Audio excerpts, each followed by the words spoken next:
বিদ্যমান সকল রাজনৈতিক দলগুলোর সাথে সরকারের একটা আলাপ আলোচনা বোঝাপড়া থাকতে হবে। রাজনৈতিক দলগুলোর সাথে দূরত্ব তৈরি হলে সেটা এই সময় আরো রাজনৈতিক অস্থিতিশীল পরিস্থিতি সৃষ্টি করবে। গণ অধিকার পরিষদ মনে করে আগামী নতুন বাংলাদেশ বিনির্মাণ করতে নতুন রাজনৈতিক বন্দোবস্ত এবং নতুন নেতৃত্বের বিকল্প নাই। বিদ্যমান নেতৃত্ব এবং বিদ্যমান রাজনীতি গত 5 দশক ধরে কি করছে সেটা জাতির সামনে পরিষ্কার। তাই জনগণকে আমরা বলতে চাই, ক্ষমতা দখল কিংবা ক্ষমতায় বসা নয়, জনগণের ক্ষমতায়ন এবং জবাবদিহিতামূলক শাসন ব্যবস্থা প্রতিষ্ঠাই গণ অধিকার পরিষদের অঙ্গীকার। যেই কারণেই আমাদের স্লোগান ছিল জনতার অধিকার আমাদের অঙ্গীকার, আমাদের অঙ্গীকার দেশ হবে জনতা। সেই জায়গা থেকে জনগণকে আমরা এই নতুন রাজনৈতিক দলকে প্রতিষ্ঠানকে এগিয়ে নিতে এবং আগামী বাংলাদেশ বিনির্মাণের জন্য গণ অধিকার পরিষদকে সামিল হওয়ার আহ্বান জানাই। বর্তমান সরকারের প্রসঙ্গে দুটো কথা বলতে চাই। বর্তমান সরকার আমাদের হাবিবুর রহমান রিজু ভাই যেটা বলেছে, বাংলাদেশের ইতিহাসে এই রকমের প্রেক্ষাপট তৈরি হয় নাই। দল মত নির্বিশেষে এত ভিন্ন মত পথের মানুষ এইভাবে একটা সরকারকে সমর্থন করছে। কাজেই এই সরকারের প্রতি যে জনগণের প্রত্যাশা সেটা পারদর্শী প্রত্যাশা, সরকারকে সেটি ধারণ করে কাজ করতে হবে। সরকারের জনভিত্তি না থাকলে সরকার ক্ষমতায় টিকতে পারবে না, রাষ্ট্র সংস্কার করতে পারবে না, জনগণের আকাঙ্ক্ষায় আগামী বাংলাদেশের যে সংস্কারের পথ সেই পথে যেতে পারবে না। তাই সরকারকে বারবার আমরা স্মরণ করিয়ে দিতে চাই, আপনাদের শক্তি সামর্থ্য জনভিত্তি হবে রাজনৈতিক দলগুলো। এই নতুন রাজনীতিতে বিশ্বাসী গণ অধিকার পরিষদের মতো রাজনৈতিক দলগুলো আপনাদেরকে পূর্ণ সমর্থন এবং সহযোগিতা করতে চাই। পাশাপাশি আমি মনে করি বিদ্যমান সকল রাজনৈতিক দলগুলোর সাথে সরকারের একটা আলাপ আলোচনা বোঝাপড়া থাকতে হবে। রাজনৈতিক দলগুলোর সাথে দূরত্ব তৈরি হলে সেটা এই সময় আরো রাজনৈতিক অস্থিতিশীল পরিস্থিতি সৃষ্টি করবে। সরকার সেই বিষয়ে খেয়াল রাখবে। আমাদের পরিষ্কার কথা, আমরা যে গত 50 বছরে যে সুযোগ পেয়েছি রাষ্ট্র সংস্কার এবং এই যে মাফিয়া লুটেরাদের বিচার কোন রাজনৈতিক সরকার করে নাই, এই সরকারকে মাফিয়া লুটেরাদের বিচার করে দৃষ্টান্ত স্থাপন করতে হবে।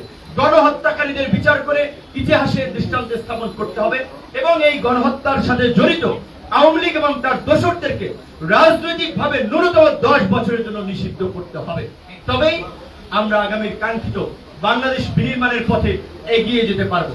এই দুর্বৃত্তরা গণহত্যাকারীরা যদি রাজনীতির সুযোগ পায়, আবার বাংলাদেশ সেই অন্ধকারে পতিত হবে। তাই সরকারের প্রতি আমাদের পরিষ্কারভাবে আমাদের দাবি এবং আহ্বান, আপনাদের প্রতি জনগণের যে সমর্থন রয়েছে, জনগণ আপনাদের মাধ্যমে রাষ্ট্র সংস্কার পথটা শুরু করতে চায়, রাষ্ট্র সংস্কার শুরু করতে চায়। এই গণহত্যাকারীদের বিচার নিশ্চিত করতে চায়, মাফিয়ার লুটেরাদের বিচার নিশ্চিত করতে চায়।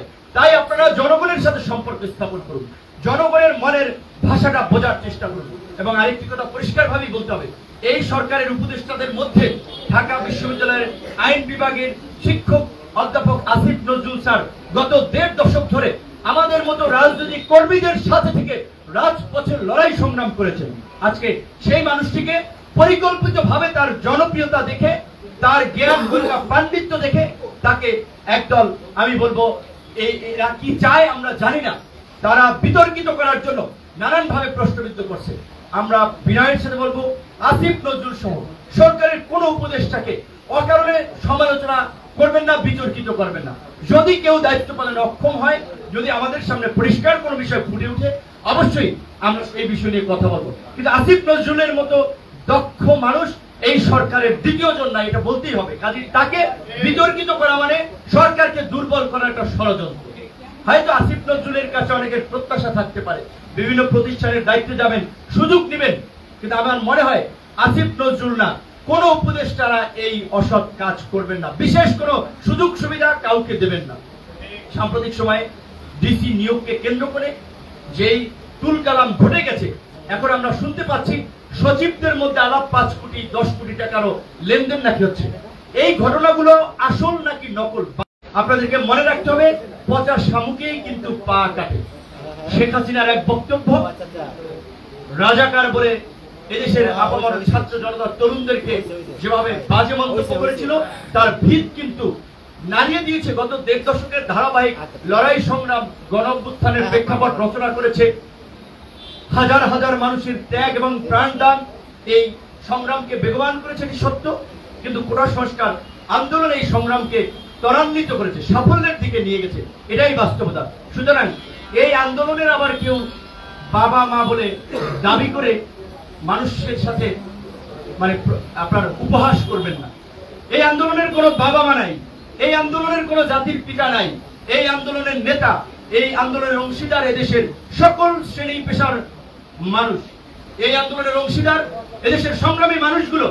এই যে 2018 সালে এই কোটা সংস্কার আন্দোলন করার মধ্য দিয়ে মেরুদণ্ডের হাড় ভেঙেছি, হাতের আঙ্গুল ভেঙেছি, কান ফাটিয়েছে, রক্ত দিয়েছে, আমাদের বোনেরা লাঞ্ছিত হয়েছে। 2018 সালে যদি এই ছাত্র অধিকার পরিষদের মধ্যে দিয়ে কোটা সংস্কার আন্দোলন গড়ে না উঠত, 24-এ কোটা সংস্কার আন্দোলন তৈরি হতো না, তাই না?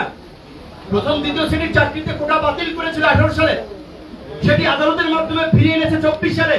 সেইটিকে কেন্দ্র করে আন্দোলন হয়েছে। আন্দোলনের নেতৃত্ব দিয়েছিল আমাদের এই সহকর্মী সহযোদ্ধা ছোট ভাইরা। কিন্তু তারপরেও কিন্তু আমরা এটা বলবো না যে এই আন্দোলনের আমরাই নেতা, এই আন্দোলনে আমরাই সব করেছি। এই আন্দোলনে যারা শহীদ হয়েছে তারা কোনো দলের, আমি মনে করি কর্মী হিসেবে তাদেরকে দেখা উচিত নয়, তাদেরকে জাতীয় সম্পদ হিসেবে দেখা উচিত, জাতীয় বীর হিসেবে দেখা উচিত।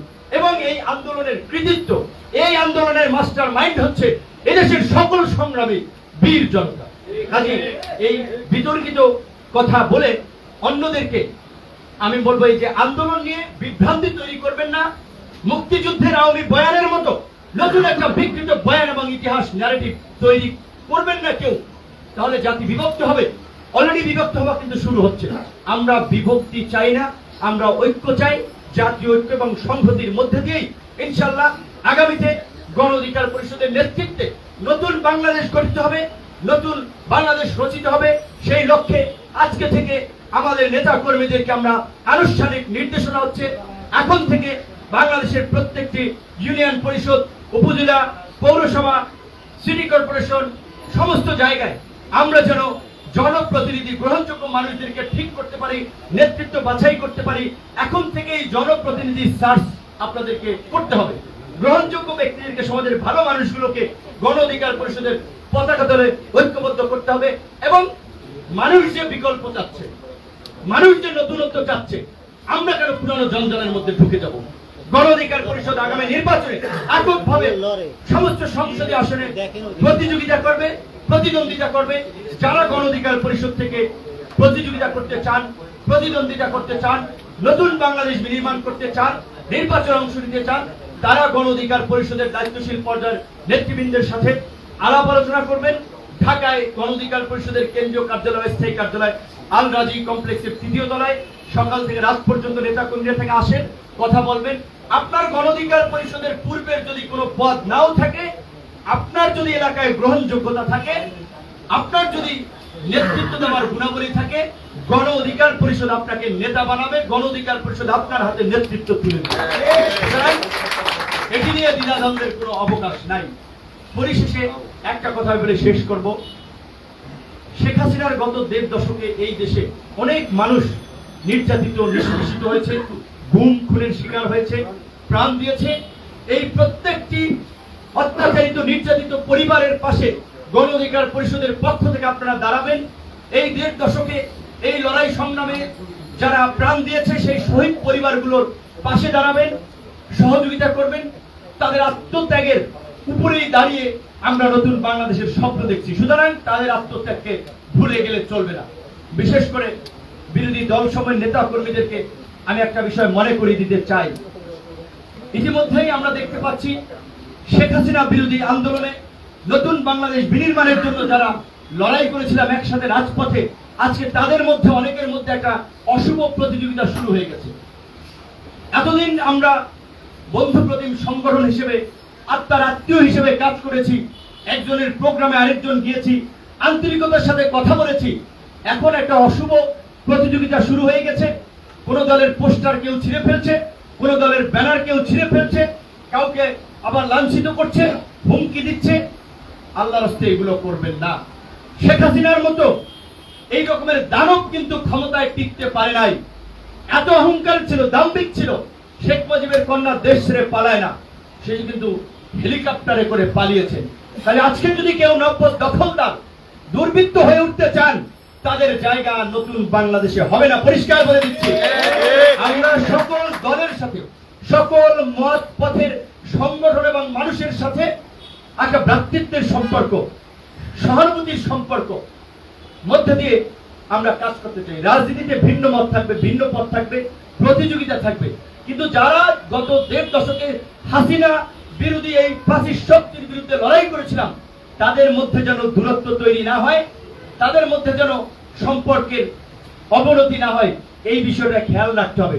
যদি তাদের মধ্যে সম্পর্কের অবনতি হয়, তাদের মধ্যে যদি বিরোধ তৈরি হয়, তাহলে কিন্তু সুযোগ নেবে ফ্যাসিস্টরা, সুযোগ নেবে অন্যরা।